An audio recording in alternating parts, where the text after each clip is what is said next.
Hello and welcome to this new Woorewards tutorial.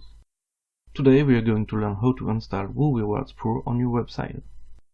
First, we need to have Woorewards standard on a website. If you haven't installed it yet, you can do it by installing the version available at wordpress.org or by using the zip file you received as a link with your order's email. You will also need a Woorewards Pro license. You can obtain it on our website by clicking the link on the description below. When you have those two elements, it's time to install the Pro version.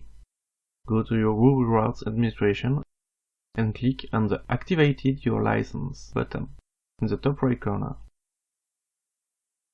On the new window, paste your license key in the license field and click on Activate.